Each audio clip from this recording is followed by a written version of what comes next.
Xiaomi শুধু ফোনই বানায় না, এবার গাড়ির বাজারে নেমে টেসলাকে চ্যালেঞ্জ ছুড়েছে। এক চার্জে যাবে 630 কিলোমিটার। এই গাড়ি কি বাংলাদেশে আসবে? কবে আসবে? এর দামই বা কত হবে? আজকের ভিডিওতে জানবো সব। শাওমির SU7 আলট্রা মডেলের এই গাড়িটি 2025 সালের সাংহাই অটো শোতে প্রদর্শিত হয়েছে। এটা কোনো সাধারণ গাড়ি না, এটা ফুল স্পোর্টস ইলেকট্রিক সেডান। চিন্তা করুন, এই গাড়ির টপ স্পিড 350 কিলোমিটার ঘন্টায়। শাওমি এতে ট্রি মোটর কনফিগারেশন এবং হাই পাওয়ার ব্যাটারি প্যাক ব্যবহার করেছে, যা উৎপন্ন করে 1548 PS হর্স পাওয়ার। এর ফলে গাড়িটি মাত্র 1.98 সেকেন্ডে 0 থেকে 100 কিলোমিটার স্পিডে পৌঁছাতে পারে।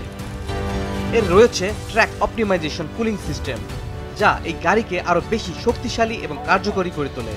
আর এই গাড়িতে ব্যবহার করা হয়েছে CATL এর পুলিন 2.0 ব্যাটারি, যার ক্যাপাসিটি 93.7 কিলোওয়াট আওয়ার। এবার আসে রেঞ্জের কথায়। এই SU7 আলট্রা একবার ফুল চার্জ দিলে চলে 630 কিলোমিটার, আর মাত্র 10 মিনিটের চার্জে চলে যাবে 220 কিলোমিটারের পথ। শাওমি SU7 আলট্রা মডেলের এই গাড়িটি মাত্র 11 মিনিটে 10% থেকে 80% পর্যন্ত চার্জ হতে পারে।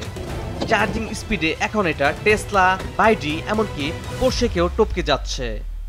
চীনে এই গাড়ির দাম বর্তমানে 5,29,900 চীনা ইয়ান, যা বাংলাদেশি টাকায় প্রায় 88,55,000 টাকা। তবে হ্যাঁ, আমাদের দেশে যারা বাইডি বা হুন্দাই আনেন, তারা এই শাওমির গাড়িও আনতে পারেন খুব শিগগিরই। অনেকেই বলছে এই SU7 আলট্রা হলো টেসলা মডেল 3 পারফরমেন্সের কড়া প্রতিদ্বন্দ্বী। বাংলাদেশের বাজারে যদি এটা আসে, তাহলে বাইডি, সিএল বা হুন্দাইয়ের জন্য সত্যি বড় চ্যালেঞ্জ হয়ে দাঁড়াবে। এই গাড়িটিতে আছে 5টি colour vibrant: lighting yellow, space silver, verdant green, pearl white এবং অবসিডিয়ান ব্ল্যাক। আশা করা হচ্ছে শাওমি SU7 আলট্রা যদি বাংলাদেশে আসে, তাহলে এই গাড়ির লুক এতটাই আকর্ষণীয় যে রয়্যাল এনফিল্ডের মতোই মানুষ হুমড়ি খেয়ে প্রি অর্ডার করবে।